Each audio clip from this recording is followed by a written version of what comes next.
जी नाज़रीन, welcome to the programme. और आज का जो प्रोग्राम है वो बिल्कुल जो अ, एहतजाज हो रहे हैं पूरी दुनिया में उसके हवाले से है। और पाकिस्तान में जो सियासी मंजरनामा बना हुआ है इस वक्त उस हवाले से है। अमेरिका के बड़े शहरों में भी आज भी बड़े-बड़े एहतजाज हुए हैं इमरान खान साहब के हक़ में। और इंग्लैंड में भी बहुत सारे शहरों में एहतजाज हुए हैं। और ये एहतजाजों का जो सिलसिला है ये जारी रहेगा यकीनन तब तक जब तक नए इलेक्शन नहीं आते। लेकिन क्या वज़ारतों की जंग जो है वो है या दबाव है कि हमारे जो ऐवान है, जो असेंबली है, वहाँ से भी ये गूंज उठी है कि जी इलेक्शन होने चाहिए, जल्दी इलेक्शन की तरफ जाना चाहिए। और जमात इस्लामी के सिराजुल हक साहब जो हैं उन्होंने भी कहा है कि जी फ़ौरन इलेक्शन जो है वो करवाना चाहिए। लेकिन अभी तक काबीना जो है वो नहीं बन सकी, इतने दिन हो गए हैं। और जो मरियम औरंगज़ेब साहिबा हैं वो आती हैं, वो कहती हैं जी सब कुछ तैयार है, मैं अभी लिस्ट लाती हूँ, आपके सामने रखती हूँ। और ना तो फिर वो लिस्ट आती है। एहसन इकबाल साहब आते हैं, वो कहते हैं जी अभी 48 घंटे हैं, मुशावरत हो रही है और जल्द हम ऐलान कर देंगे। तो ये सारी चीज़ें जो है इस पर भी हम बात करेंगे। लेकिन एक बयान जो है वो मेरी नज़र से गुज़रा है, ARY उर्दू न्यूज़ पर था। वो ये कि जो चीफ जस्टिस हैं, उन्होंने कहा है जी कि हमारी ये अदालतें जो हैं ये 24 घंटे खुली रहती हैं।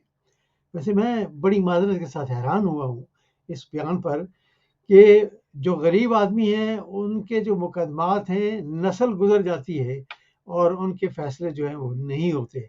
लेकिन जो एलीट क्लास है हमारी, जो जागीरदार है, उनके घरों में बैठे हुए भी ज़मानतें मिल जाती हैं। और दरवाज़े जो है रात को अदालतों के खुल भी जाते हैं। तो बड़ी माज़रत के साथ चीफ जस्टिस साहब जो हैं वो कह रहे हैं, लेकिन काश वो इस पर अमल भी करते कि गरीबों के लिए भी 24 घंटे अदालतें जो हैं वो खुली रहती हैं। इस पर भी हम बात करेंगे। दूसरा चीफ आर्मी जो हैं जावेद कंवर बाजवा साहब, उन्होंने कहा है कि मैंने तो सिर्फ़ ये कहा है कि अगर दोबारा इमरान खान साहब प्राइम मिनिस्टर बनते हैं तो हम उनको वेलकम कहेंगे। इस पर भी बहुत शोर मचा हुआ है सोशल मीडिया पर और कुछ जो मेन मीडिया है उस पर भी कि बहुत जल्द इलेक्शन करवाने जो हैं वो जा रहे हैं बाजवा साहब। लेकिन उन्होंने तो कहा है मैंने ये बात कही। और बात भी ऐसे है कि अगर कोई ये सवाल उनसे करता है कि जी अगर प्राइम मिनिस्टर बन जाते हैं इमरान खान साहब तो आपका क्या रद्द-ए-अमल होगा? तो उन्होंने कहा है जी बिल्कुल हम उनको वेलकम कहेंगे। इस पर भी हम बात करेंगे। और जो तोशाखाना है उसकी बड़ी गूंज जो है वो चल रही है। आजकल जो हुकूमत में आए हुए हैं वो कहते हैं जी कि इमरान खान साहब ने बहुत नाजायज़ फ़ायदा उठाया हुआ है। जो तोहफ़े तोहफ़ मिले उनको, उन्होंने सस्ते दामों खरीद कर बाहर बेच दिए। और इस पर भी हम बात करेंगे, ये मसला सब जो है वो क्या है? दूसरा, मस्जिद अक़सा पर 3 दिनों में 3 हमले किए हैं इज़राइली अफ़वाज ने। लेकिन यहाँ अमेरिका जो है वो ख़ामोश है, पूरा यूरोप जो है वो ख़ामोश है, किसी ने कोई आवाज़ नहीं उठाई। अमेरिका जो है वो हमेशा दूसरे ममालिक की, ख़ास तौर पर जो मुसलमान ममालिक हैं, उनकी हुकूमतें जो हैं वो तब्दील करने में मसरूफ़ रहते हैं। बहुत सारे ममालिक में वो कामयाब भी हुए हैं। लेकिन पाकिस्तान की जो अपोज़िशन है वो कहती है जी मुरासले जो हैं वो आते रहते हैं। लेकिन पहली बार ऐसा हुआ है कि एक वज़ीर-ए-आज़म जो है वो डट गया है। तो अमेरिका को भी ये झटका मिला है और जो अपोज़िशन इस वक़्त हुकूमत में बैठी हुई है, उनको भी झटका मिला है। तो हमारे साथ इस वक़्त all the way from Islamabad जनाब इफ्तिखार चौधरी साहब जो हैं उन्होंने जॉइन कर लिया है, उनको वेलकम कहते हैं। जी, अस्सलाम वालेकुम सर। वालेकुम अस्सलाम काई साहब। जी, इफ्तिखार भाई बड़ा जनाब, बड़ी वज़ारतों का ये दबाव है या किस चीज़ का दबाव है कि ऐवानों से भी ये आवाज़ उठना शुरू हो गई है कि हमें जल्द इलेक्शन में जाना चाहिए? वो कहते हैं ना पंजाबी में नाती तोती रह गई तो उत्ते मक्खी बह गई। असल में बात ये है कि इनका जो पर्पस था ये महंगाई खत्म करने के लिए आए थे ये लोग। इन जी, लोगों ने लुक्रेटिव जो वजारतें हैं उनकी उन्हें डिमांड की है। एमकेएम ये कहती है हमारे 7 वोटों की वजह से तुम प्राइम मिनिस्टर बने हो। वो बाकी जो दूसरे हैं पीपल्स पार्टी वाले कहते हैं सारे जो कॉन्स्टिट्यूशनल ओहदे हैं वो हमें हमारे हवाले कर दे। ठीक है ना। अब जाहिर है कि अब इनके पास अब मुझे अभी आपकी बात करने से पहले मैंने कुछ 36 के 37 के करीब उन्होंने लिस्ट फाइनल की है, जिसमें अपना पीपल्स पार्टी के और नून लीग के लोग शामिल हैं, और अभी तक जो है वो उन्होंने को फाइनलाइज नहीं किए, अभी तक उसमें जो इबहाम मौजूद है, क्योंकि ये सब लोग जो हैं वो बड़े बड़े ओहदे मांग रहे हैं, कोई दाखिला का मांग रहा है, कोई फलां, फिर गवर्नर के सारे ओहदे मांगे जा रहे हैं, जी जी बाप बिल्कुल जो है वो पाकिस्तान का मांग रहे। जी बिल्कुल बिल्कुल जी मांग रहे सर, हैं। वो जी जी हाँ जी, सब जो ओहदे मांग रहे हैं। अब दूसरी जो बड़ी बात है, फिर उन्होंने अभी जरदारी साहब ने एक तुरुप का पत्ता फेंका है कि जनाबे वाला जो आपके दोस्त हैं मौलाना फजलुर रहमान साहब, तो फजलुर रहमान साहब जो वो सदर मुमलकत का ओहदा मांग रहे हैं। अब जी अंदाजा जी करें, वो मैंने ट्विटर पे लगाया कि सदर मुमलकत होना, तो को मेरे 90% दोस्त कहते हैं अगर ये सदर मुमलकत है तो हम पाकिस्तान छोड़ के जा रहे हैं। ठीक है अच्छा ना, तो वो अब उससे अंदाजा करें कि ये वो शख्स हैं, ये वो लोग हैं जो आज से कुछ माह पहले कुछ फौज पर वो तनकीद कर सकते थे कि हम लिख भी नहीं सकते हुए ट्विटर पे, और सही ये एस्पायरेंट हैं कि अभी कमांडर इन चीफ, क्योंकि जो बाय वर्च्यू ऑफ अपॉइंटमेंट जो सदर होता है वो सुप्रीम कमांडर होता है आर्म फोर्सेस का। तो अब ये इस किस्म के मामला बचे। अब नया तुरुप का पत्ता फेंका जरदारी ने और शहबाज शरीफ ने कि अपोजिशन तो है नहीं, तो आप अपोजिशन का रोल प्ले कर लें। तो उसमें है। ये होता है कि अभी नैब के चेयरमैन का फैसला होना है कि इंपॉर्टेंट जो है इलेक्शन कमीशन को भी फाइनल करना है, उसमें कुछ ओहदे खाली हैं, और इस किस्म कई जो जॉइंट जो अपोजिशन और ट्रेजरी बेंचेस होते हैं जो मिलकर डिसीजन करते हैं, उसके लिए हमें अपोजिशन की जरूरत है। तो लिहाजा आप वही जो मिलेगा opposition leader in the national assembly, वो आप उस पर अच्छा खासा आपको फायदा हो सकता है और उसके प्रिविलेजेस भी मिल सकते हैं। अब इस पे वो बातचीत चल रही है। तो मेरा कहने का मकसद ये है कि अवाम ने जो आपने ये देखा होगा कराची के और दूसरा जो जलसे हैं, इवन लाहौर और कुछ 36-37 जो है सिटीज जो हैं जिसमें लोग निकले हैं, अवाम निकली है इमरान के लिए, तो वो यही मकसद है कि एक बंदा जो इंतहाई करप्ट है, जिस पर आपकी वो फर्द जुर्म आयद होनी है, उस दिन आप उसको प्राइम मिनिस्टर बना रहे हैं, और दूसरा जो बच्चा जो उसका जो फर्द जुर्म आयद होनी है उस पर वो चीफ मिनिस्टर बनाया जा रहा है सबसे बड़ा। तो अब लोगों में ये एक जो है बेचैनी पैदा हो गई है कि हम जो हैं वो रूल करेंगे हमारे ऊपर वो लोग जो हार्डन क्रिमिनल्स हैं। और आपको पता है कि लंदन में या अमेरिका में जो मनी लॉन्ड्री है वो इवन रेप से भी ज्यादा हेनियस क्राइम समझा जाता है, कत्ल से ज्यादा हेनियस क्राइम समझा जाता है। लेकिन आप देखेंगे हमारे ऊपर ये लोग मुसल्लत कर दिए गए हैं। जी काई साहब।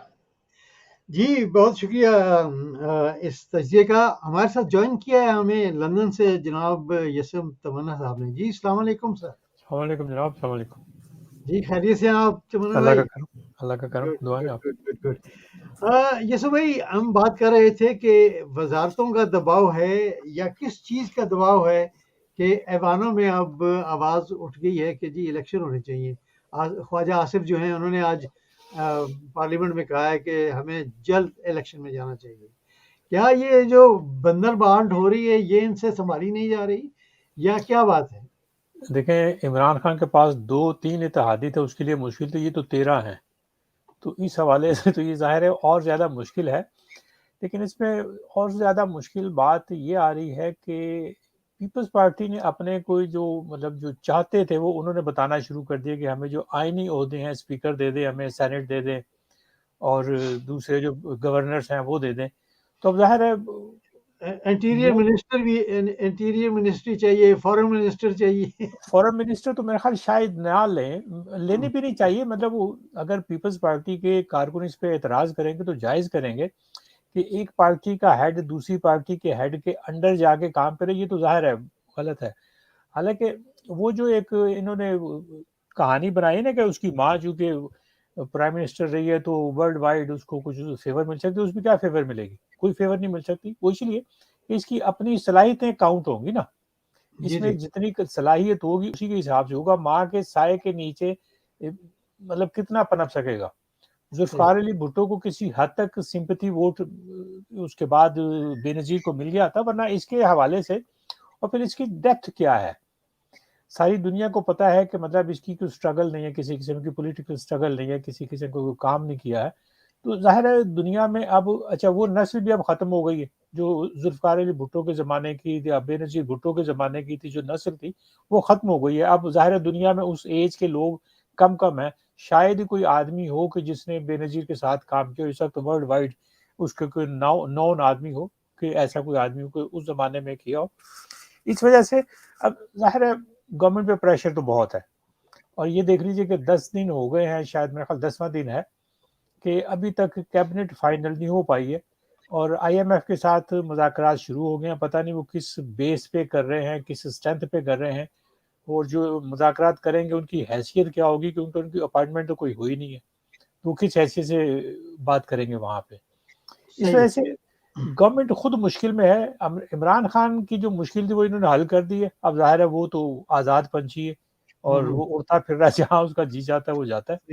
तो इस वजह से उसके लिए मसला नहीं, अब तो गवर्नमेंट के लिए मसला है। देखेंगे इस मसले को कैसे हल करते हैं। जी इफ्तिखार भाई, पूरा यूरोप और अमेरिका जो है वो खामोश है और 3 दिनों में 3 हमले जो हैं वो अक्सा मस्जिद अक्सा पे हुए हैं। तो आप क्या कहेंगे कि ये दोहरा मयार नहीं है कि हुकूमतें बदलने के लिए तो वो पेश है, लेकिन जब इस किस्म के वाक़यात होते हैं तो वो बिल्कुल बोलते नहीं। सर ये आज की बात नहीं है। जब से फ़लस्तीन का मसला शुरू हुआ था, जब से 1967 अरब इसराइल वॉर शुरू हुई थी, उसके बाद ये प्रेसिडेंट नासर और ये सारे, मतलब जब से इन यरूशलेम पर कब्जा किया था, मस्जिद अक्सा पर कब्जा हुआ था, उस वक्त से लेकर आज तक यूनाइटेड नेशंस जो है उसका हमेशा से दोहरा मयार है। और मुसलमानों के लिए जहां पे टॉर्चर हो रहा है और जहां पे इन्होंने काम करना होता है यूएनओ ने, वहां पे वो काम करते हैं, जैसे सूडान में या दूसरा। और आपने देखे लीबिया में क्या हुआ है, किसी ने नहीं रोका, उनको तशद्दुद करके कर्नल कज़ाफी को मार दिया। यानी ये कॉन्स्पिरेसी थीरी है सारी आ रही है कि लीबिया के बाद दूसरी अपना सद्दाम को इन्होंने मर्डर किया है।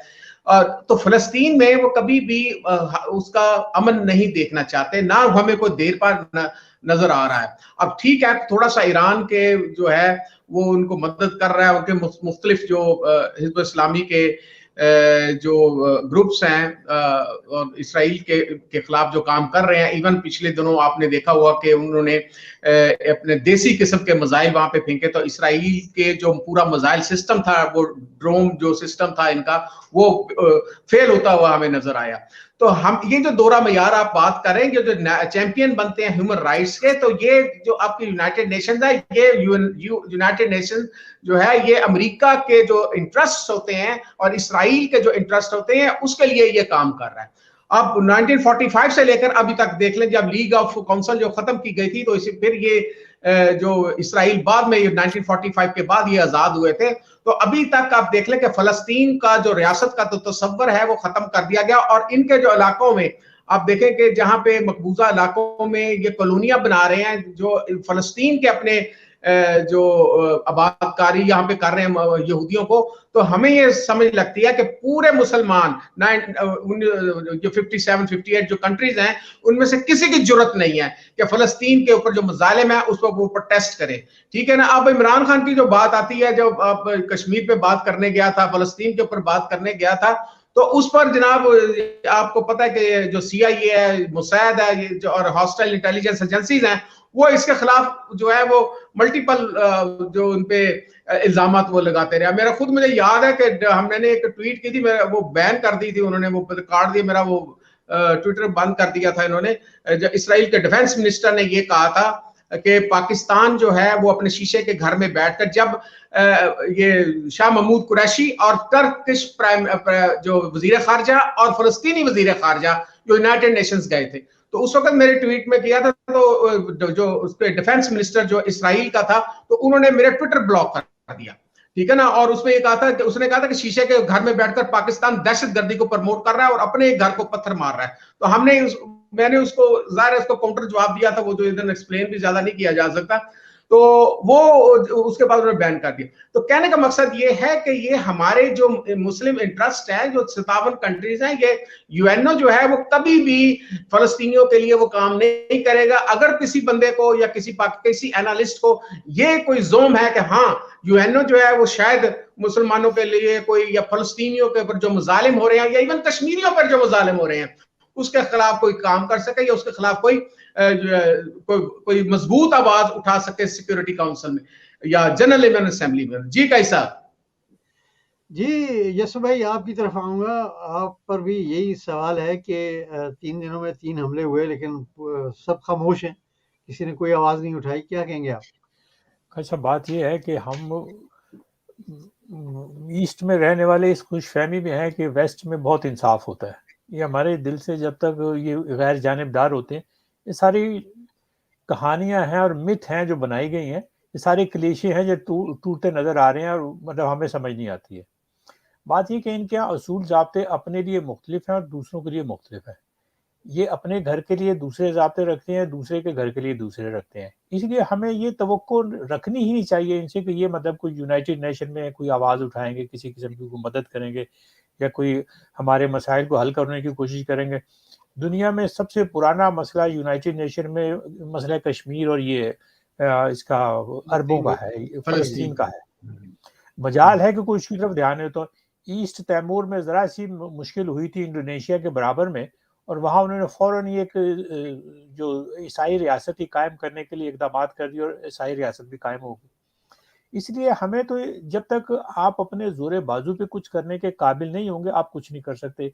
आप ये उम्मीद रखें कि जी दुनिया में बड़ा इंसाफ का बोलबाला होगा और लोग बड़ी तवज्जो देंगे हमारे मसाइल पे भी।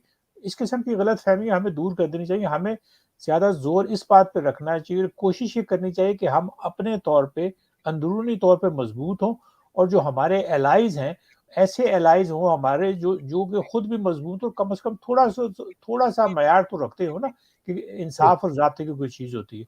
इसलिए वेस्ट को ये ब्लेम नहीं किया जा सकता कि उनके असूल और ज़ाब्ते बहुत अच्छे हैं।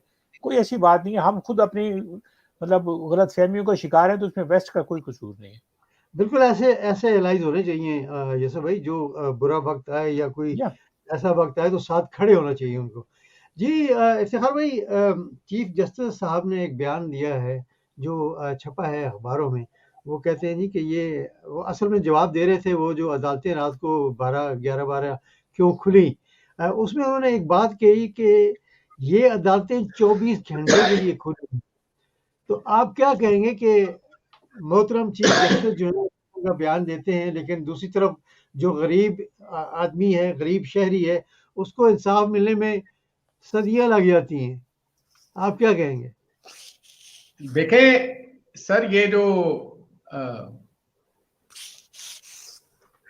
जो आप बात कर रहे हैं ना, उसी दिन जिस दिन ये रात को ये हुआ था, उस दिन के वक्त वो रिव्यू पिटीशन गई थी चीफ जस्टिस साहब के मतलब रजिस्ट्रार के पास 3 बजे। जी सर। और ये कहकर उन्होंने वापस कर दी कि टाइम खत्म हो गया है और दफ्तर का 12:10 हो गए या 12:30 हो गए हैं, तो टाइम खत्म हो गया। तो ये जो 12 बजे खुली है चीफ। अच्छा, फिर ये नहीं सिर्फ खुली, मुझे आप ये बताएं कि ये जो इस्लामाबाद हाईकोर्ट है उसमें तो किसी किस्म का उसने ऑर्डर नहीं पास किया हुआ था।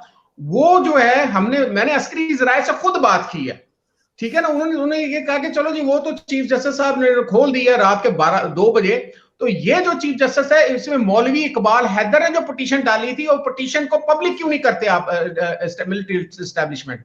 और किस बुनियाद पर ये एप्लीकेशन और किसके कहने पर ये एप्लीकेशन डाली है उन्होंने कि जी जो chief of the army staff को प्रिवेंटिव मेजर के तौर पे, यानी अगर उसको रिटायर ना कर दिया जाए या उसको नया चीफ ना मुकर्रर कर दिया, इसके लिए वो खोली गई थी। और फिर प्रिजनर वैन आई थी, वो किसने आई थी?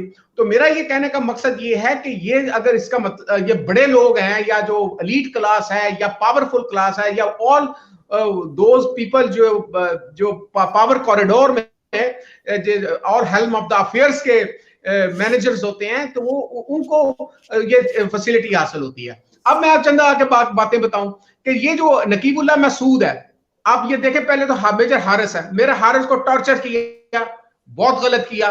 अब उसके बाद chief of the army staff वहां पे आज कल गए और जाकर उनकी इयादत की और ऑर्डर किया कि किसी को स्पेयर नहीं करना, ठीक है ना। अब एक आम आदमी जो है वो जिसको टॉर्चर किया जाता है, नकीबुल्लाह मसूद का आज भी वो नहीं पकड़ा गया, उसका बाप फौत हो चुका है, ठीक है ना। वो राव अनवार ने उनको मारा जिस पर 400 लोगों के कत्ल का मुकदमा है। उसके बाद आप ये देख लें, दूसरा मॉडल टाउन के लोग हैं, मॉडल टाउन में जो फैसिलिटेटर है या कत्ल करने में मुलव्वस है, आज वो वजीर दाखिला बन जाएगा राणा सनाउल्लाह, और दूसरा जो प्राइम मिनिस्टर बन जाएगा, मरला जो उसका मॉडल टाउन का जो केस था। और फिर साहिवाल का आप केस देख लें, लोग मजबूर हो जाते हैं, वो जो अदालत ने फैसला कर दिया वो सामने उन्होंने गोलियां मारी, छोटे छोटे बच्चों को गोलियां मारी, और जनाब वो कहते हैं किसी ने ऊपर से बहुत बड़े अदारे ने फोन कर दिया है कि इसमें जो इंफॉर्मेशन लीक हुई थी कि इसमें कोई टेररिस्ट है, वो सॉरी गलत होगी, तो सॉरी का मतलब एक गरीब आदमी की जान चली गई। तो ये जो कॉमन मैन, अब नाजम जोखियों का आप केस देख लें, उस बेवा को देखें, शीरी जोखियों को, वो ये कह रही है कि जी मेरा सारे छोड़कर चले गए हैं। आपका क्या ख्याल है कि जो एमएनए जिसको बुलाया जाता है अब्दुल करीम जोखियों को वोट डलवाने के लिए, ये शर्म से झुक जाने वाली बात है हमारी सारी नेशन के लिए कि वो बेचारी कह रही कि मैंने किसी के वो खिलाफ मैं कोई नहीं है, मेरे अपने भी छोड़कर चलेंगे। जाहिर है अपनों ने पैसे भी खाए होंगे इससे, और इसने डराया भी होगा, और ये इसने कहा कि मैंने बाद में इसको जाके कोई 2-4 लाख रुपए दे देगा कि मैं तुम्हारे बच्चों का ख्याल रखूंगा। लेकिन ये हमारे निजाम इंसाफ पर सबसे बड़ी तोहमत है, हमारे निजाम इंसाफ पर तमांचा है हमारे मुंह पर, ठीक है ना। तो ये आप आम आदमी के लिए जो कोर्स की आप बात कर रहे हैं, मुझे बताएं कि अब आज एप्लीकेशन दे किसी के वाले तो रात के 12 बजे कोई प्रेसिडेंस है, 2 बजे को प्रेसिडेंस है, क्या तरमुल्लाह को फोन करूं या बंदियाल साहब को फोन करें कि जी मुझे ये टॉर्चर किया जा रहा है या फलां किया जा रहा है, मेरे लिए सुओ मोटो लें। कैन यू थिंक कि जी वो जस्टिस बंदियाल साहब या अतर मिन्नल्लाह साहब मेरे लिए कोर्स खोलेंगे? लोगों को अतवार को खोल के 50 रुपए के कागज के ऊपर उनको मुल्क से एक कन्विक्टेड को भिजवा दिया जाता है, और वापस आके अभी भी आप देखें, मैंने रिक्वेस्ट की थी नेशनल सिक्योरिटी काउंसिल को या कमेटी को कि जनाबे वाला वो वॉल्यूम 10 की आप बात करते हैं, जिसको जनाब शेख हारिस जो उनके ख्वाजा हारिस जो थे उनके वकील थे मियां साहब के, उन्होंने ऐसे करके खोला, उनका इसको बंद कर, इसको ना खोले। वो वॉल्यूम 10 के ऊपर कोई इसराइल के साथ ट्रेड का जिक्र था या किस चीज के साथ ट्रेड था? क्या वो सीक्रेट एक्ट के तहत उसको नेशनल सिक्योरिटी काउंसिल में भेजना नहीं चाहिए था कि वो किन किन के साथ उनके रवाबत है और कैसे कैसे रवाबत है, उसका क्या इन्वेस्टिगेशन नहीं होनी चाहिए? हमारी एजेंसीज का काम है कि उस पर इन्वेस्टिगेट करें, ठीक है ना। नेशनल सिक्योरिटी का कॉमन मैन के लिए तो इन्वेस्टिगेशन हो सकती है, लेकिन एक आम बंदा है उसके लिए इन्वेस्टिगेशन नहीं होती, और उनके लिए अदालतें भी खुल जाती हैं, उनको अदालतों ने उनको रिलीफ भी देना होता है। तो लिहाजा मैं ये तवक्को नहीं करता, इसीलिए आज सोशल मीडिया पर इतनी ज्यादा बैशिंग हो रही है। मैं इसको ये अच्छा भी नहीं समझता कि हमारी अदलिया या हमारी मिलिट्री एस्टैब्लिशमेंट के ऊपर मुख्तलिफ तरीकों से अपना उनको सुनाया जा रहा है, मुख्तलिफ उनके लिए कैरिकेचर्स बनाए जा रहे हैं, मुख्तलिफ कार्टून्स बनाए जा रहे हैं, और इसके हमारे बाहर के लोग इसी चीज पर प्रोटेस्ट कर रहे हैं। जी कैसा जी यस भाई, आप क्या समझते हैं कि ये जो चीफ जस्टिस की बात हो रही है, और वैसे भी माशाल्लाह जो गरीब होता है वो तो दर बदर फिरते ही रहता है कचहरियों में इंसाफ लेने के लिए। हमारा ये सिस्टम जो है ये कैसे चेंज हो सकता है? देखिए, अपने इमरान खान के ज़माने, बिल्कुल आखिरी ज़माने में एक केस ऐसा एक इन्होंने सिस्टम लाने की कोशिश की थी कि जो बुनियादी जो कवानीन है उनको तब्दील करके ये जो है इसके क्रिमिनल्स के, इसमें कोई तब्दीलियों को बेहतर दिया जाए, सीआरपीसी। और मुझे उसमें बिल्कुल यहाँ जो बरतानवी सिस्टम है ना उसकी एक झलक नजर आई थी, क्योंकि मैं ज़रा सा मुतल्लिक हूँ इनसे, तो मुझे वो सिस्टम बहुत अपील किया कि मतलब उसी तरह से कि जल्दी से जल्दी आप हिसाब किताब करके बराबर करें, जो जल्दी अपना जुर्म मान लेता है उसकी सजा भी कम कर दे। वो सारा सिस्टम अपनी जगह बड़ा ठीक था, लेकिन इमरान खान की मुश्किल ये थी कि उसके पास 2/3 मेजोरिटी नहीं थी। 2/3 क्या थी, उसके पास मेजोरिटी बिल्कुल ऐसा सच नहीं थी कि वो कोई कानून किसी शक्ल में पास करा सकता। ये उसकी मतलब अपने क्या कह सकते हैं। लेकिन अब जो चीफ साहब ने जो बात की ना, ये तो दरअसल उन्होंने अपनी शर्मिंदगी मिटाने की कोशिश की है। और शर्मिंदा आप देख लीजिए कि दोनों अहबाब हैं, चीफ ऑफ आर्मी स्टाफ भी अपनी जगह शर्मिंदा है और चीफ जस्टिस भी अपनी जगह शर्मिंदा है। चीफ ऑफ आर्मी स्टाफ जो है वो नए क्राइम मिनिस्टर की जो हल्फे बर्दारी थी उसमें शरीक नहीं हो सके, नहीं हुए। बावजूद जाहिर है उनको पता था कि वहाँ क्या सूरत हाल है, और इस वजह से वो उसमें शामिल हुआ।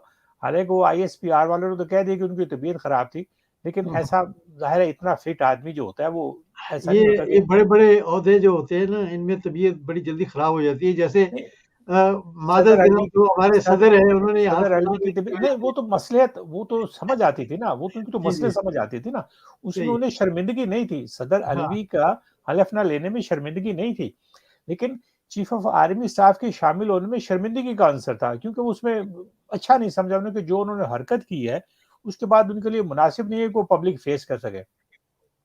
और ये देख लीजिए कि उन्होंने अभी तक प्राइम मिनिस्टर से मुलाकात नहीं की है।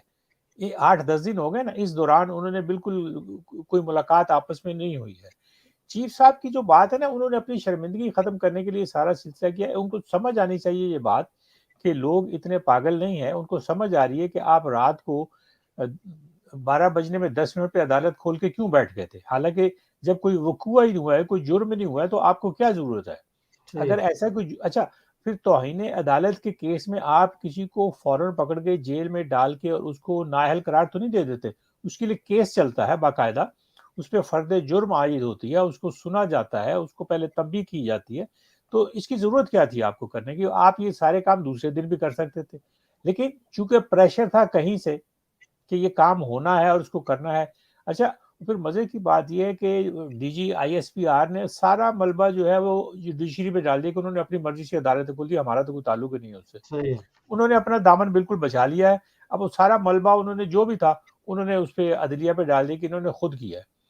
अदलिया की हमारे यहाँ देखे ना, जस्टिस कयूम मलिक से लेकर उसके बाद उनके भाई जो थे परवेज मलिक, और परवेज मलिक के बेटे अपने अली मलिक, और अली अली मलिक मलिक। की बीवी, अली हम्म, मलिक और अली मलिक की बीवी, और बीवी के वालिद, ये सारे रिश्ते जो है वो बाहर नजर तो आते हैं ना, दुनिया जी, को जी। पता ही है कि क्या हो रहा है। तो इस वजह से ये कोई इतना आसान और जो इतना मुअम्मा नहीं था कि जिसको मतलब आप कहें कि जी हमने तो छुपा लिया, इसको किसी को पता नहीं चलेगा, सारी दुनिया को पता चल रहा है, इसीलिए लोग चीख भी रहे हैं। और हम तो खास तौर पे बाहर रहने वाले दोहरी मुश्किल में इसलिए है कि हम अगर आर्मी पे तनकीद करें तो मुश्किल है, जुडिशरी पे तनकीद करें तो मुश्किल है, क्योंकि ये हमारे अपने इदारे हैं। हम जी, बाहर जी। बैठ के इन पे क्या तनकीद करें। घर वाले तो मतलब उनको आसानी होती है कि वो बैठे हुए वहां कर सकते हैं ना, हम तो बाहर बैठे हुए दूसरों को मतलब दूसरों को फेस करना मुश्किल हो जाता है कि आप अपने जो कौमी इदारे हैं उनके बारे में आपकी राय अच्छी नहीं है, तो आपके मुल्क के बारे में क्या राय बनेगी। तो ये हमारे देखिए, लिए तो ज्यादा यूसुफ मुश्किल भाई, हो जाएगा। अब आप नहीं समझते कि अवाम चाहे वो पाकिस्तान में हो या ओवरसीज़ पाकिस्तानी हो, उनमें अवेयरनेस बड़ी आ गई है। और फिर देखिए ना सोशल मीडिया, मीडिया जो है वो हर इंसान, हर मतलब कि 50 टू 70% लोग जो हैं उनके पास टेलीफ़ोन है और कैमरा ऑन करते हैं और रिपोर्ट बना के सोशल मीडिया पे चढ़ा देते हैं। देखिए ना लोगों ने अपने प्राइवेट चैनल बनाए हुए हैं, कोई उन्होंने यूट्यूबर्स हैं या दूसरे लोग हैं, वो सारे अपने काम कर रहे हैं, सही और गलत दोनों चल रहे हैं, इसमें भी कोई शक नहीं है। बिल्कुल चल रहे हैं। हाँ, दोनों चल रहे हैं इसमें। लेकिन बीच में से खबर निकालना तो आपका काम है ना, कौन सी खबर गलत है, कौन सी खबर सच्ची है, ये तो आप सही, देखने वाले लोग समझने वाले हैं, वो तो इसका अंदाजा कर सकते हैं। लेकिन बिल्कुल। काम दोनों ही चल रहे हैं, इस वजह से बाहर की दुनिया में भी अब देख लीजिए पाकिस्तान, ये जो दुनिया में पहली बार ऐसा हुआ है कि किसी हुकूमत के गिरने पर वेस्ट में, अमेरिका में, कनाडा में, ऑस्ट्रेलिया में, फ्रांस में, जर्मनी में, स्पेन में और पता नहीं कहाँ-कहाँ गवर्नमेंट की फेवर में, जो जो गवर्नमेंट गिराई गई है उसकी फेवर में मुजाहरे हो रहे हैं और इम्पोर्टेड गवर्नमेंट नामंजूर के नारे लग रहे हैं। इससे पहले किसी गवर्नमेंट के मतलब जुल्फकार अली भुट्टो की बहुत पॉपुलर गवर्नमेंट थी एक ज़माने में, लेकिन जी, जी। कभी उसके हवाले से लोगों अच्छा वो जो पीपल्स पार्टी के लोग उस ज़माने में बाहर गए हैं तो उसके बाद उन्होंने एहतजाज करना शुरू किया। ज़ाहिर है सिस्टम नहीं था, मवासलात का वो इतना नहीं था। बेनज़ीर की गवर्नमेंट गई या नून लीग की गवर्नमेंट गई, उस ज़माने में भी ठीक-ठाक लोग बाहर थे। लेकिन मजाल है क्योंकि इस लेवल के कोई मुज़ाहरे या एहतजाज किया हो जिस लेवल का इसमें किया गया। ये तो वाक़ई सोशल मीडिया की अच्छाइयाँ और बुराइयाँ तो अपनी जगह है ना। लेकिन बिल्कुल, ये मतलब इसमें कोई शक नहीं है कि सोशल मीडिया का बहुत बड़ा है, ये जो मतलब ट्रेंड चल रहा है इम्पोर्टेड गवर्नमेंट नामंजूर, इसमें बिल्कुल उनका काम है, शामिल है। सही है। इफ्तिख़ार भाई, एक और आवाज़ जो है वो उठाई जा रही है अपोज़िशन की तरफ से, अपोज़िशन कह रहा हूँ, हुकूमत की तरफ से। हमेशा अपोज़िशन याद आती है जब भी इनका नाम सामने आता है। तो बहरहाल एक आवाज़ और है, तोशा खाना। तोशा खाना का क्या किस्सा है इफ्तिख़ार भाई कि इनको अपनी याद नहीं रहती कि गाड़ियों और हारों और क्या-क्या होता रहा है। वो याद इनको नहीं है, लेकिन इमरान खान साहब ने, क्योंकि उन्होंने एक इंटरव्यू में ये भी कहा है कि मैंने यकीनन लिए हैं चीज़ें और बेची हैं, मैंने कहीं सड़क बनवाने का वादा किया था, वो पैसे मैंने वहाँ खर्च किए, लेकिन इसके बावजूद भी तोशा खाना जो है वो उनकी जान नहीं छोड़ रहा। आप कैसे देखते हैं कि इसमें कुछ जान है? आज सर बात हुई है कुछ जर्नलिस्टों के साथ, मेरा उनके साथ भी इंटरेक्शन था, तो प्राइम मिनिस्टर, मैंने अभी प्राइम मिनिस्टर कह रहा हूँ, ex prime minister Imran Khan, जी, जी। इसी बात पे भी तोशाखाना के हवाले से भी बात हुई है। उन्होंने कहा कि यार एक सदर, एक कंट्री का, फ्रेंडली कंट्री का, उन्होंने मुझे तोहफा भेजा, घर में वो तोहफा आया और मैंने उसको तोशाखाना भेजा। तोशाखाना में मैंने 50% जो जो हमारा जो हमें पॉलिसी मुझे बताई गई थी, मैंने खरीदा और उसको मैंने बेचा, और बेचकर जो आप बात कर रहे हैं, सड़क के कहीं वादा किया था तो वो उसको मतलब लेकिन इस्तेमाल किया इल्ज़ाम गया। तो इफ्तिखार भाई इल्ज़ाम जो है वो ये है कि 20% की पहले पॉलिसी बनाई गई और जब ये चीज़ें खरीद ली गई उसके बाद 50% कर दिया। ये इल्ज़ाम लग रहा है मुबैना तौर पर अपोजिशन सर की तरफ बिल्कुल लगाए, वो तो यही से। कह रहे हैं ना कि आप इल्जाम लगे हैं, तो पहले इनके तोशा खाने के भी तो केसेस लगे हुए थे ना, वो इल्जाम लेकर कोर्ट में क्यों नहीं जाते भी, उसको सजा दे ना उसको, मतलब कि आपने ये तोशा खाने से ये खा लिया फलां। मैं आपको 100% बता रहा हूं, आज की जो उसकी डिस्कशन के बाद जो उसके तासुरात है, लेके जाने देना, उनको कोर्ट के अंदर लेके जाएंगे। तो उन्होंने कहा है कि जनाब मेरे पास वो भी रसीदें मौजूद हैं कि ये जो पैसे मैंने कमाए थे तो या इसको मैंने जो बेचा था ये कहां पे खर्च हुए हैं, ठीक है ना। तो ये बात नहीं है कि जो, तो हाँ ये जरूर है कि उसको वो कप ऑफ टी के अंदर वो एक स्टॉर्म जो है वो जरूर आएगा इस किस्म का तोशा खाना। और ये भी आपको फॉरेन फंडिंग का भी केस आएगा कि वो एक हिंदू था राजकुमार, उसने 10 रुपए जमा करवाए थे आपके उसके अंदर, राजकुमार। तो वो जब पूछोगे राजकुमार कौन था, वो कहते आप जिस तरह अब आप बैठे हैं न्यूयॉर्क, अपना इंग्लैंड में बैठे हुए हैं, तो आपका जो प्रोड्यूसर है वो हो सकता है एक हिंदू हो। आप यहाँ पर तो कोई रोक टोक नहीं है ना कि हिंदू नहीं हो सकता, वो इंडियन हो सकता है, यहाँ पर दूसरी कंट्री इजराइलियन हो सकता है। आप जाके कहेंगे यार बैंक में ये $20 जमा करवाओ, वो रसीद में जाके वो $20 जमा करवा देता है और लिखता है काजी साहब, लेकिन साइन अपने कर देता है, वो सारे कहेंगे यार ये यहूदी ने जमा करा दिया आपके। तो वो एक फॉरेन फंडिंग का उन्होंने बहुत अच्छी बात ये की है कि आप जो है तीनों जो केसेस हैं, मुस्लिम लीग नून के, पीपल्स पार्टी का और मेरा, आप तीनों बेहक चलाएं। लेकिन एक और भी अभी बात हुई है कि सिकंदर सुल्तान जो चीफ इलेक्शन कमिश्नर है उसके खिलाफ ये रेफरेंस दायर करने जा रहे हैं और उनको ये जो बायस जो है उसके गुजारा उस पर काम करो। बाबर अवान ने कहा है मुझे कि वो ये इलेक्शन कमीशन के खिलाफ हम पिटीशन हम दायर करने जा रहे हैं, जुडिशियल जो फोरम है, तो उसके बाद इसको डीसीट करने के लिए बात करें, क्योंकि ये कंट्रोवर्शियल हो गया। उसे कंट्रोवर्शियल होने के बेशुमार उसने लिस्ट बनाई है, सबूत बनाए हुए हैं। लेट्स सी कि ये इसको कितना कहां तक लेके जाएंगे। लेकिन मेरे ख्याल में तोशा खाना वाला जो केस है उसमें इतनी तड़ नहीं है कि वो इमरान खान के खिलाफ कोई बयानिया या नेगेटिव बयानिया उसके खिलाफ कोई नैरेटिव कायम कर सकें। जी काई साहब। जी यस भाई, मैं यहाँ पर एक बात जो है वो ज़रूर मेंशन करना चाहूँगा कि यहाँ जो हम रह रहे हैं, इमिग्रेंट्स कह लें आप, इंडिया से आए हुए, बांग्लादेश से और दूसरे बहुत सारे ममालिक से। मेरे एक दोस्त हैं यहाँ पर, वो सिख हैं, इंडिया से बिलोंग करते हैं। उन्होंने कई बार जो फंड है वो दिया है इमरान खान साहब को, और आप यकीन करें कि हमारी यहाँ लोकल एक मस्जिद है जो इस वक्त इंग्लैंड नॉर्थ में सबसे बड़ी मस्जिद है, मस्जिद मदीना, उसके लिए उन्होंने 500 पाउंड जो है वो भी डोनेट किए हैं। तो कहने का मकसद ये है, यहाँ जो लोग रहते हैं वो देखते हैं कोई अच्छा काम हो रहा है या कोई अच्छा कोज है तो वो डोनेट करते हैं। आप क्या कहेंगे इस पे? देखिए ना आप कॉज को डोनेट कर रहे हैं ना, आप किसी आदमी को जाती तौर पे तो कोई मदद नहीं कर रहे। अच्छा जाती तौर पे भी कर सकते हैं, आप गैर मुस्लिमों की ज़कात से मदद कर सकते हैं ना, इसमें तो कोई बिल्कुल हर्ज होती नहीं है, है ना। मतलब बिल्कुल। ये है ना, हमारे यहाँ तो इसकी रुकावट नहीं है ना, दीन में तो कोई ऐसा मसला नहीं। अच्छा ये जो तोशा खाना वाला जो है ना शोशा छोड़ा गया है, वैसे कुछ और इनको मिलेगा नहीं। और इमरान खान जैसे आदमी की जिसने 30-40 साल पुरानी रसीदें निकाल के इनके मुंह पे मारी हैं, वो इनके हाथ में इस हवाले से आएगा। और ये तोशा खाना एक जमाने में आपको शायद पता हो 5-10% दे के तो ले लेते थे, बिल्कुल ले उसके बाद लेते हैं। बढ़ाते बढ़ाते ये इमरान खान के जमाने में 50% हुए कि उसके 50% वैल्यू करके तो देना पड़ेगा। ये चूंकि आते आते कुछ नहीं मिला इनको, तो प्राइम मिनिस्टर साहब ने चलते चलते एक हवाई छोड़ दी। अच्छा उसमें मुश्किल ये हुई है कि वो चूंकि उनकी पहली मुलाकात थी सहाफ़ियों के साथ, सहाफ़ियों को कोई मतलब खाना तो खिलाने के साथ साथ कोई खबर भी तो देनी थी ना। अच्छा, और अब आप देख लीजिए कि बाज़ चैनल जो है सिर्फ इसी काम पे लगे हुए कि तोशा खाना को ठीक कराया जाए। ये ज़ाहिर है उनको एक फूड फॉर थॉट मिल गया है, उस पे शुरू हो गए।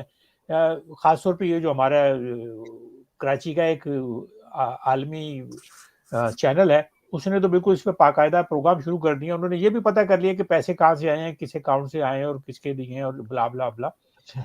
इसमें कुछ जान इनको मिलनी नहीं है, क्योंकि इमरान खान अपने मतलब कागज का पक्का आदमी है, उसने मतलब पुराने हाथ नहीं पकड़ाया, कोई इनको चांस ही नहीं दिया। तो ये तो अच्छा, फिर उसमें देखेंगे लोगों का एतबार का आलम देख लीजिए। अभी आज ही मेरे ख्याल उसने शहबाज गिल ने बताया कि $7 लाख उन्हें 24 घंटे से पहले पहले लोगों ने डोनेट कर दिए। $7 लाख, मुंह से कहने की बात है कि लोगों के एतबार का आलम देख लीजिए। अब उसमें पता नहीं किस किसने दिए। अब उसको आप कहेंगे जी फॉरेन फंडिंग हो गई। ये फॉरेन फंडिंग इस तरह से नहीं होती। फॉरेन फंडिंग का मतलब होती है कुछ कोई ऐसी कंपनी हो कि जो नोन हो और कोई उसकी खतीर रकम हो, कोई 10, 20, $100 से उसने क्या कमा लेना है। तो इस वजह से ये जो मतलब ऐसा अकबर बाबर ने वो जो वाहियात आदमी है जिसको कुछ और नहीं मिला, तो उसको ज़ाहिर है उसको भी पैसे मिल रहे हैं, कहीं ना कहीं से उसको भी लगाया उन्होंने पीछे। कुछ बैकिंग हो रही है। जी छेड़े जी। छेड़े रखो बिल्कुल। ये देखे ना, ये रेहाम खान हो या ऐसा अकबर बाबर हो, इन लोगों को इन्होंने बाकायदा पे रोल पे रखा हुआ है कि तुम छेड़छाड़ करते रहो किसी ना किसी तरीके से। लेकिन अल्लाह का करम है इमरान खान पे कि उसने कहीं इनको हाथ नहीं पकड़ाना, ना अब तक पकड़ाया है। ये मतलब असेंबली में भी ये खातून खड़ी हुई थी, और ये तो चूंकि वही खालिसतन वो रिजेक्शन का जो मसला है ना, ये तो चूंकि इमरान खान ने खुद तलाक दी थी और चूंकि वो रिजेक्शन का जो तकलीफ थी ना, वो हट हट की तकलीफ वापस आती है, और इसकी वजह से ये खातून बार बार उसके मतलब कोई ना कोई और जुमलेबाजी इंडियन करती है। इंडियन चैनल्स पर भी बैठ कर हाँ ये हाँ बिल्कुल, टॉपिक करती हैं, जहां भी बिल्कुल। मौका मिलता है, जहां भी मौका बिल्कुल। मिलता है। लेकिन देख लीजिए अल्लाह जिसके साथ हो उसका कोई ये बिगाड़ नहीं सके अब तक। अल्लाह करेगा आइंदा भी ऐसा ही हो। सही है। जी इफ्तिखार भाई, लास्ट क्वेश्चन आप देख रहे हैं, क्योंकि ये जो आवाज़ अब उठी है कि जल्दी इलेक्शन की तरफ जाना चाहिए, और सोशल मीडिया पर तो आर्मी चीफ जो हैं उनके हवाले से बड़ी बातें हो रही हैं कि उन्होंने कहा है कि जी इलेक्शन होने चाहिए। तो आप क्या समझते हैं कि कितना अरसा लगेगा कि इलेक्शन हो जाएंगे? देखें, मेरी अस्करी जराए से भी बात हुई है और कुछ लोगों से बात हुई है, जो रिटायर्ड फौजियों के साथ मीटिंग हुई है। ज़ाहिर रिटायर्ड फौजी जो है उन्होंने भी बात की है। आपने देखा होगा रिटायर्ड जनरल्स बैठे हुए थे। पहली बात तो ये है कि जनरल साहब को ये क्यों जरूरत पेश आई कि रिटायर्ड फौजियों के से भी गैरिजन लाहौर में जाके मुलाकात करें। ठीक है ना, पहले तो उन्होंने अपने आर्मी के अफसरान के साथ मुलाकात की, उनके से क्वेश्चन आंसर जो है उसका सेशन किया था। और ये भी बात, तो वो सब ये जो हम आपस में बैठे इस वक्त क्वेश्चन कर रहे हैं वो उतने ही कंसर्न है। वो कहने का मकसद ये है कि वो पहले मेरी जो बात हो रही थी उनसे, तो वो कह रहे थे जी फौज में कोई डिवाइड नहीं है। मैं एग्री करता हूं, लेकिन मैं आज भी उनके सामने कहा कि आपके लफ्ज हैं कि सोसाइटी हम एक हैं, और अगर सोसाइटी में डिवाइड होती है ओपिनियन के ऊपर, तो सोसाइटी भी जो है, तो फौज के अंदर ओपिनियन पर भी डिवीजन होती है। ये कहना कि जी फौज जो है 100%, देखें वो एक होती प्रोफेशनल जो है कमांड होती है, जिसमें हमला करना नहीं करना को अबे करना, ये करना। आप ये नहीं कह सकते, आप जिस तरह शिया सुन्नी है, आप फौज के अंदर शिया भी सुन्नी है, आप वहां पे कोई आपको नहीं रोक टोकता कि आपने जो किस फिरके के मुताबिक, आप उसमें सिख भी हैं फौज के अंदर, उसमें हिंदू भी हैं। तो ये जो डिवीजन है, ओपिनियन की डिवीजन मौजूद है, और ये ओपिनियन की डिवीजन ज्यादा मैग्नीफाई होकर सामने आई है जब वो आर्मी के रिटायर्ड फौज, जो उनसे भी कई गुना सीनियर थे, जब जिस तरह जनरल खालिद मकबूल था जो गवर्नर रहा है, नैब का चेयरमैन भी रहा है, और उस वक्त तो मेरे ख्याल ये कर्नल थे अपना जनरल बाजवा साहब। तो वहां पे ये बात डिस्कशन हुई है, वहां पे ये कंसर्न शो किया गया कि जिस तरीके से इमरान खान की हुकूमत को टॉपल किया गया है, ये बाकायदा इसमें कॉन्स्पिरेसी थीरीज हैं, और इसके आप बयान करें, क्योंकि अब वो उनको काउंटर करना जरा मुश्किल हो गया था। फिर जब उन्होंने कहा कि जी अब ये जो सिलसिले 2-3 चले हैं जिसमें ये बात हुई है, उन्होंने कहा जी ये जो ISPRP कॉन्फ्रेंस था, मैं ये कहता हूं that was a confuse conference, और इसमें उसको करना ही नहीं चाहिए था, जिसमें इफ्तिखार बाबर को। और ये जो एब्सोल्युटली नॉट का जो तो बात कर रहे हैं, वो इमरान खान ने कराची में जाके वो पूरी एब्सोल्युटली नाम के जी उन्होंने बेसिस के बारे में बात की थी। उनके बेसिस के बारे में अगर बात की थी, तो अगर हमसे फौज जिस वक्त CIA का चीफ है, CIA का चीफ करने क्या आया था उस वक्त की लोग लोगों ने वो निकाली, न्यूयॉर्क टाइम्स के CIA के चीफ को जनाब इमरान खान ने इनकार कर दिया कि वो हम बेसिस नहीं देंगे अमेरिका, एब्सोल्युटली नॉट पे ऊपर उन्होंने उस वक्त ट्रांसलेशन की थी इस सारी बात की। तो ये जब बातें जब उनके साथ हुई, और ये बात भी हुई कि जनाब प्रिजनर वेयर किसने मंगवाई जबकि हुकूमत ही नहीं थी, ये बात किसने के उसने इस्लामाबाद में जो मौलवी अब्दुल इकबाल हैदर की जो पिटीशन दायर करवाई, किसके कहने पर करवाई गई है उसको जनाब, और उसमें ये पिटीशन में ये लिखा हुआ है कि जनाबे वाला वो जो जनरल बाजवा को रिटायर किया जा रहा है या फलां किया जाए, उस बात से प्राइम मिनिस्टर को रोका जाए, ठीक है ना। तो जो उस वक्त तो प्राइम मिनिस्टर भी एग्जिस्ट नहीं कर रहा था शायद, तो वो क्या प्राइम मिनिस्टर ने अपने लिए खुद डलवाई थी उसने पिटीशन। तो ये क्वेश्चंस हुए हैं वहां पे, जब ये क्वेश्चन हुए तो फिर जो अब ये जो वेव चली है, अब उसमें देखें इनको काउंटर करना मिलिट्री एस्टेब्लिशमेंट को बहुत मुश्किल हो गया। और उस पर फिर उन्होंने जनरल बाजवा साहब ने जवाब दिया था कि अगर इमरान खान दोबारा आता है तो हम उनकी उसी तरह सपोर्ट करेंगे, और मुझे लगता है बकौल जनरल बाजवा के कि वो दोबारा बाउंस बैक करेंगे और वो दोबारा आएंगे। तो उस पर उन्होंने कहा कि जब ये जो आप इलेक्शंस हैं वो अर्ली क्यों नहीं करवाते। इस पे भी बात हो रही थी कि ये एक क्रिमिनल जो कल को जनाब वो जेल जाने वाला था, जिसको सलाह होने लगी थी मनी लॉन्ड्रिंग पर और टीटीज पर, वो जनाब मुल्क का प्राइम मिनिस्टर बन गया। दूसरा जो छोटा जो है वो बन गया, अपना चीफ मिनिस्टर बन गया। तो हाँ जी, तो उस पे फिर जाहिर है कि उनको जरा जवाब देना मुश्किल हो रहा था। आप ये कहना कि जवाब देना मुश्किल नहीं हो रहा था, वाकई मुश्किल हो रहा था। और फिर उन्होंने यही कहा, और ये सही बात कही है उन्होंने, कि early election is the solution. ठीक है जी, अर्ली इलेक्शन शुरू, अब देखें आवाजें आनी शुरू हो गई हैं दूसरों लोगों से भी, बाप से भी आप देखें आवाज निकलेगी जब उनकी गवर्नरशिप नहीं आएगी ना, और सारे गवर्नर नहीं ना लग सकते, और सारे जनाब पीपल्स पार्टी ने मांगे थे चारों सूबों के गवर्नर हमारे होने चाहिए मखदूम साहब के। अब उसके बाद अभी तक ये फैसला नहीं हो रहा। अब ये गवर्नर को अब उन्होंने नहीं तंग किया, वो निकाला जो उमर सरफराज चीमा को, उसका नोटिफिकेशन, और कहा नोटिफिकेशन तो सदर ने करना है, तुमने कहा। और इवन जो उसका उस्मान बुजदार का चीफ मिनिस्टरशिप का, उसका भी वो कहते हैं कि इसका तो रिजाइन जो है इलीगल है, वो तो कॉन्स्टिट्यूशनल नहीं है। वो मैंने एडवोकेट जनरल से बात की है। तो अभी दैट्स वाई कि आज भी जिस वक्त मैं आपसे बात कर रहा हूं वो हलफ नहीं उठा सका हमजा जो है। तो ये अब जो है मेरा अपना जाती ख्याल है कि इलेक्शंस जो है 2-3 मंथ्स के अंदर ये मुझे नजर आ रहे हैं। और इसमें इवन आपकी ये भी जो अपोजिशन जो नजर आ रही है, फ्रेंडली अपोजिशन, ये मौलाना फजलुर रहमान और दूसरे जो बाप है और माँ है और चाची है, वो सारे जो है वो इस बात के लिए वो तैयार हो जाएंगे कि अर्ली इलेक्शन ही इसका सोल्यूशन है। अदरवाइज मुल्क के अंदर खाना जंगी होती नजर आ रही है जिस तरह ये टेम्पो बढ़ता जा रहा है। जी कैसा सही है जी इफ्तिखार भाई, आपका बहुत बहुत शुक्रिया, थैंक यू वेरी मच। ये सब तो इकट्ठे हैं, अपोजिशन तो इनमें कोई भी नहीं है, हो सकता है ये बना लें किसी को अपोजिशन। बहरहाल चले, बहुत बहुत शुक्रिया भाई, थैंक यू, वेलकम सर। इंशाल्लाह किसी दूसरे प्रोग्राम में आपसे बात होगी। बहुत शुक्रिया, अल्लाह हाफिज जी। जी जैसा भाई आप क्या कहेंगे, वही सवाल जो है वो आपसे है। देखें, इसमें कोई दो राय नहीं है काजी साहब के, मतलब ये जो सारा केस है इसको मिस हैंडल किया गया है, मिस मैनेजमेंट हुई है इसमें, जुडिशरी ने भी की है, आर्मी ने भी की है, और इसका सारा फायदा जो है सियासी गवर्नमेंट को, इमरान खान की गवर्नमेंट को उस वक्त जो थी, जिसको हटाने के लिए सारी कोशिशें की गई हैं, उसको फायदा हुआ है। और उससे भी अच्छी और ज्यादा मजेदार बात यह है कि उसका पूरा पूरा फायदा उठाने की कोशिश की जा रही है इमरान खान की तरफ से। वो बिल्कुल जायज है, मतलब आपने उसके साथ एक गलत हरकत की है तो उसका मतलब उसको फायदा है कि मजलूम को मतलब हक तो हासिल है ना, कि वो जिस तरह से भी दुहाई दे, तो जाहिर है। अच्छा, ये जो सारी अर्ली इलेक्शन की टोन है, मेरा ख्याल है कि लाहौर के जलसे के बाद इसमें ज्यादा जान पड़ेगी। 21 तारीख को अगर ये जलसा हो जाता है, इजाजत आज तक नहीं मिली है, अभी तक तो नहीं मिली है, 21 को अगर ये जलसा हो जाता है तो उसके बाद ज्यादा इसमें जान पड़ जाएगी। अच्छा, दूसरी दिलचस्प बात यह कि अब इन्होंने एक अपनी जो हिकमत अमली चेंज की है कि जलसा एक शहर में हो रहा है लेकिन सारे शहर जो बड़े बड़े हैं वो बड़ी बड़ी स्क्रीनों पर भी उसमें शामिल हो रहे हैं। एक नई टेक्नोलॉजी का इस्तेमाल किया है शुरू, कि जो बहुत पॉपुलर हुआ है। आप देखिए कि लाहौर, कराची में जलसा हुआ है और सारे मुल्क के बड़े बड़े शहरों में, लाहौर में, पेशावर में, मुल्तान में, फैसलाबाद में, इधर उधर उन्होंने सारे लोगों ने देखा, और वहां भी जोशो खरोश वही था जो कराची में था। हालांकि वहां कोई बड़ा स्पीकर नहीं था, लोकल सारे होंगे। तो इस वजह से ये प्रेशर तो पड़ेगा। अब ये बीच में से ये करनी कतराने की कोशिश करेंगे ये कि डमी किस्म की अपोजिशन खड़ी करके कोशिश करेंगे कि मतलब अच्छा, फिर उसके साथ साथ ये देख लीजिए कि जो इन्होंने इस्तीफे दिए हैं इमरान खान की पीटीआई ने, उनका भी उन्होंने मसला खड़ा कर लिया कि नहीं, वो उसने हाँ, बारी-बारी आए जी वो। स्पीकर ने आते ही उसमें भी कहा कि दोबारा उसको इसको खोला जाए, मैं एक दोबारा से चेक करूंगा। अब ये सही। ज़ाहिर है इनकी कोशिश ये है कि इसको डिले किया जाए।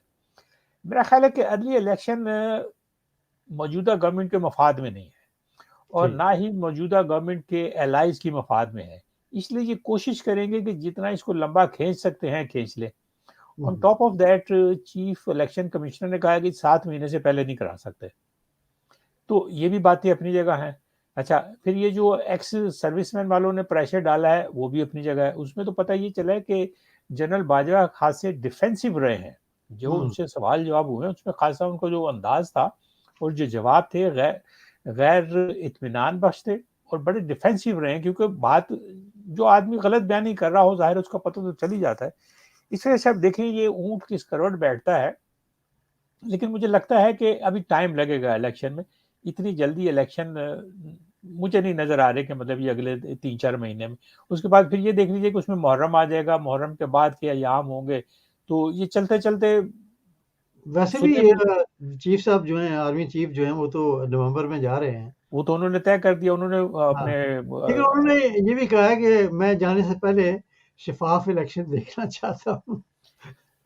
अच्छा, लेकिन पता नहीं, देखें शफ़ाफ़ इलेक्शन अगर वो करा दें अपने होते हुए तो ये इनका कफ़ारा अदा हो जाएगा। जो इन्होंने गलती की है इसका कफ़ारा अदा हो जाएगा अगर ये कर सकते हैं। ये तो बिल्कुल, अच्छी बिल्कुल, बात होगी। सही। लेकिन बहुत मुमकिन है कि वो ये ना चाहें कि उनकी मौजूदगी में इलेक्शन हो, क्योंकि उसमें उनको इस बात का अंदाज़ा है कि जो दोनों पार्टीज़ हैं, इस वक़्त जो गवर्नमेंट में है पार्टीज़, उन्होंने गंद बहुत मारना है। हुँ, और उन्होंने वो उसको रोक पाने की पोज़ीशन में भी होंगे कि ये नहीं होंगे। और अगर वो रोकते हैं तो इनके लिए मुश्किल है, नहीं रोकते हैं तो मुश्किल है। अगर कफ़ारा अदा करना चाहते हैं तो वो भी नहीं होगा। इस वजह से ये सारी चीज़ें मेरे ख़्याल अभी तक तो ऑन होल्ड है। देखें ये किस करवट बैठता है ऊँट, अभी टाइम लगेगा चीज़ों को अनफ़ोल्ड होने में। चलें ठीक है। यस्सर भाई लंदन से आपका बहुत-बहुत शुक्रिया। बहुत thank you very Nawaz. Much. इस दूसरे प्रोग्राम में आपसे दोबारा मुलाकात होगी। बहुत इंशाल्लाह। शुक्रिया आपका सर। बहुत थैंक यू वेरी शुक्रिया। मच। जी, प्रोग्राम आपने सुना और जो तज्ज़िये थे वो भी आपने सुने, लेकिन at the end of the day जो पब्लिक है उसने अपना माइंड बनाना होता है और पब्लिक में अब बहुत सारी अवेयरनेस जो है वो आ गई है और इसका कमाल जो है जैसे यसर भाई ने भी कहा कि दोनों तरफ से चल रही हैं चीज़ें, सोशल मीडिया में अच्छाई भी है और बुराई भी है। लेकिन अब चीज़ें जो हैं वो छुपती कम हैं, सामने आ ही जाती हैं।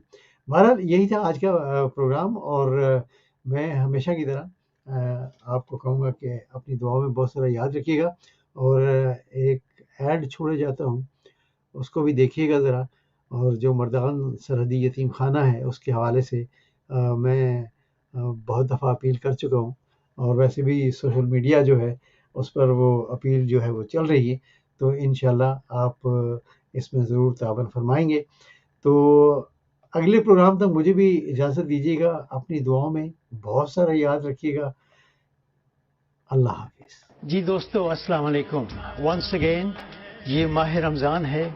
माह रमज़ान का मुक़द्दस महीना है और इसमें हर शख्स की ये कोशिश होती है कि वो ज़्यादातर इबादत करे और अल्लाह ताला से माफ़ी मांगे और अपने गुनाह जो हैं उनको बख्शवाए।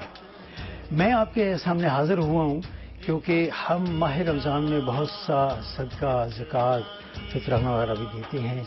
तो मैं हाज़िर हुआ हूँ सरहदी यतीम खाना मर्दान में जो है उसके साथ मैं हमेशा हर साल पिछले 10 साल से तावन करता आ रहा हूँ। एक बहुत कदीम और पुराना यतीम खाना है।